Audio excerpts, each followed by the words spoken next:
Hello hello hello दोस्तों, कैसे हो आप। तो हमें आज पॉलिटिकल साइंस का लास्ट चैप्टर देखना है, आउटकम्स ऑफ डेमोक्रेसी। ये टॉपिक हर इंडियन के लिए बहुत इंपॉर्टेंट है, इसीलिए बस एग्जाम के लिए नहीं, ऑल ओवर लाइफ के लिए आपको इस टॉपिक को समझ लेना बहुत जरूरी है। हम हर बार कहते हैं कि इंडिया की डेमोक्रेसी दुनिया की सबसे बड़ी डेमोक्रेसी है, लेकिन वो सबसे अच्छी डेमोक्रेसी है क्या? क्या हमारी इंडियन डेमोक्रेसी और अच्छे से काम कर सकती है, या फिर डेमोक्रेसी की कुछ लिमिटेशंस है? डेमोक्रेसी होती क्या है, ये सब चीजें हम आज इस चैप्टर में समझ लेंगे। हर बार की तरह आपको एक छोटी सी स्टोरी समझाता हूँ, जिससे आपको ये डेमोक्रेसी होती क्या है समझ आ जाएगा। तो इसे ऐसे समझिए कि आपके घर में आप, आपकी बड़ी बहन, मम्मी, पापा और दादी, इतने लोग रहते हैं। अब आपको दोस्तों के साथ पार्टी पे जाना है। आपने अगर पापा से पूछा कि पापा पार्टी को जाऊँ, उन्होंने कहा नहीं जा सकते, तो ये हुई डिक्टेटरशिप। लेकिन अगर पापा ने कहा रात को खाना खाते समय इस पे बात करेंगे, और फिर रात को पापा ने सबसे पूछा कि ये पार्टी को जाना चाहता है या जाना चाहती है, क्या करे? तब माँ कहेगी हाँ जाने देते हैं, दीदी भी कहेगी जाने देते हैं, दादी भी कहेगी जाने देते हैं, लेकिन पापा कहेंगे नहीं जाने देंगे। लेकिन हमारे यहाँ डेमोक्रेसी है, 3 लोगों ने आपके साथ वोट दिए हैं, इसीलिए आप पार्टी को जा सकते हो। ये हुई डेमोक्रेसी। अब पैसे का भी वही होगा कि अगर आपको पार्टी को पैसे चाहिए,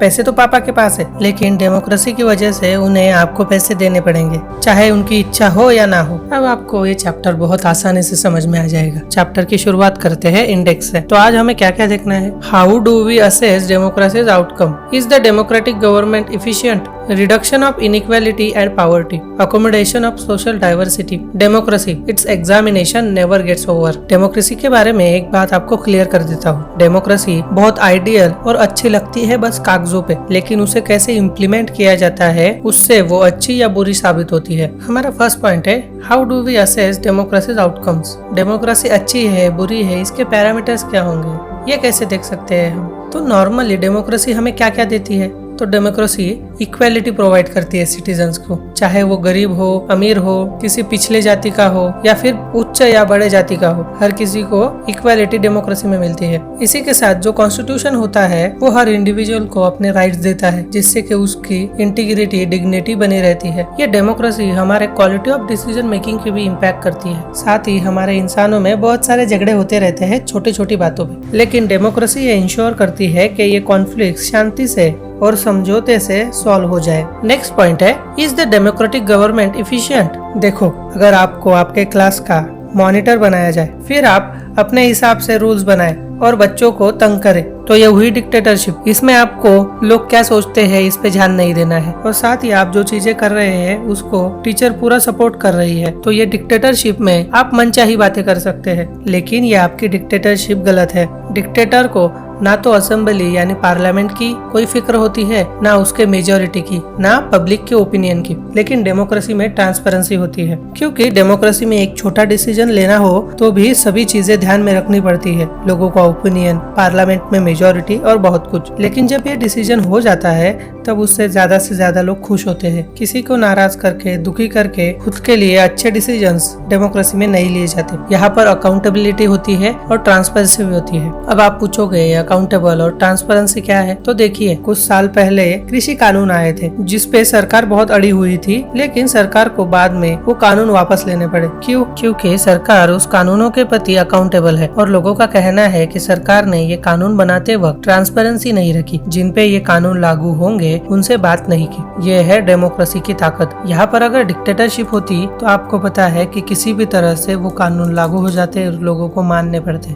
नेक्स्ट पॉइंट है लेजिटिमेट गवर्नमेंट। लेजिटिमेट गवर्नमेंट होना मतलब क्या? कि वही गवर्नमेंट जो फ्री और रेगुलर इलेक्शन से चुन के आई हो। ये डेमोक्रेसी की बहुत इंपॉर्टेंट चीज है, इलेक्शंस। अगर इलेक्शन ना हुए तो डेमोक्रेसी कोलैप्स हो जाएगी। डेमोक्रेसी से ही हमें पता चलता है कि मेजॉरिटी लोगों को कौन सी सत्ता, कौन सी पार्टी पसंद है और किसे वो चुनना चाहती है। इसीलिए इलेक्शन जरूरी है, वो फ्री और फेयर होने चाहिए। ये बात तो सबसे इम्पोर्टेंट है। अब जब ये लेजिटिमेट गवर्नमेंट होगी तब लॉज बनेंगे, और वो लॉ सबको मानने पड़ेंगे, क्योंकि जो लॉज बनाए गए हैं वो उन्हीं लोगों ने बनाए हैं जिन्हें हमने, मतलब इंडिया के लोगों ने चुनकर पार्लियामेंट में भेजा है। अब कई बार ऐसा भी होता है कि गवर्नमेंट कुछ ऐसे कानून बनाती है जो लोगों को पसंद नहीं आते, जैसे हमने अभी ऊपर देखा। तब लोग प्रोटेस्ट करते हैं ये एक वे हुआ गवर्नमेंट को अपोज करने का, लेकिन उसी के साथ उन कानूनों को जुडिशियरी में चैलेंज करना भी एक वे है अपना विरोध दिखाने का। और इससे जुडिशियरी चेक करती है कि ये कानून कॉन्स्टिट्यूशन के खिलाफ है या नहीं। अगर वो कॉन्स्टिट्यूशन के खिलाफ हो गए तो उसे कैंसिल करना जुडिशियरी का काम है। अब देखते हैं economic growth and development. Democracy में इकोनॉमिक ग्रोथ कैसे हुई और डेवलपमेंट कैसे हुई। तो ऐसा माना जाता है, ऐसे रिकॉर्ड्स है कि 1950 से 2000 तक डिक्टेटरशिप में डेमोक्रेसी से थोड़ी ज्यादा ग्रोथ हुई थी। लेकिन आप ये बात समझ लीजिए कि चाइना के इकोनॉमिक ग्रोथ में और इंडिया के इकोनॉमिक ग्रोथ में बहुत फर्क है। हमारी इकोनॉमिक ग्रोथ हुई है लेकिन हमने किसी के ह्यूमन राइट्स को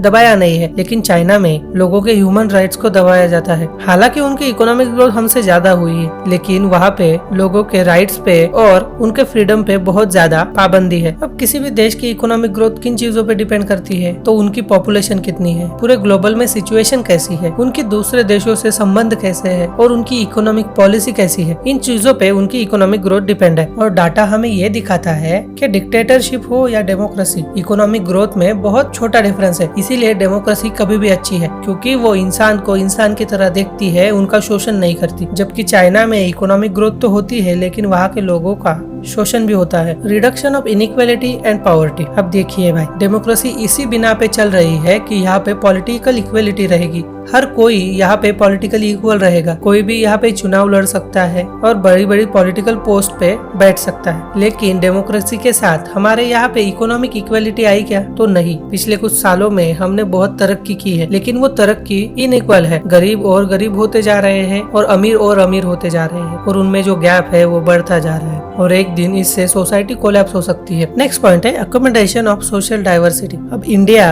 और डाइवर्सिटी ये एक जैसी चीजें हैं। इंडिया में हर किस्म के लोग हैं, हर जाति के, हर समाज के, हर वर्ग के लोग हैं, एक साथ रह रहे हैं और ये मुमकिन हो पाया है हमारे कॉन्स्टिट्यूशन और हमारे डेमोक्रेसी की वजह से। ऐसा नहीं कि सब अच्छा चल रहा है, कॉन्फ्लिक्ट होते हैं इंडिया में भी, लेकिन संभल जाते हैं हमारे कॉन्स्टिट्यूशन, लॉज और हमारे डेमोक्रेसी की वजह से। Dignity and freedom of citizens. Her democracy का एक कॉन्स्टिट्यूशन होता है। जैसे हमारा कॉन्स्टिट्यूशन वर्ल्ड का सबसे बड़ा कॉन्स्टिट्यूशन है और इस कॉन्स्टिट्यूशन में क्लियरली लिखे हुए हैं हमारे राइट्स और डिग्निटीज, साथ में हमारे ड्यूटीज भी है। और अलग अलग देशों के डेमोक्रेसी में ऐसे कानून बनाए गए हैं कि हर इंसान को अपनी एक फ्रीडम है। हमारा लास्ट पॉइंट है democracy, it's examination never gets over. तो ये बात सही है, हमारे डेमोक्रेसी के एग्जामिनेशन मतलब उसे क्रॉस चेक करना, उस पर डिमांड करना कभी खत्म नहीं होता। मतलब देखो डेमोक्रेसी में कैसे होता है कि अगर आपको अच्छी रोड मिल गई तो आप कहोगे कि हमें अच्छा अस्पताल चाहिए, अच्छा अस्पताल मिल गया तो हम चाहेंगे कि अच्छा स्कूल मिल जाए, अच्छा स्कूल मिल गया तो हम चाहेंगे कि हमें अच्छा इनकम मिलना चाहिए। तो डेमोक्रेसी हर बार सरकार से डिमांड करती रहती है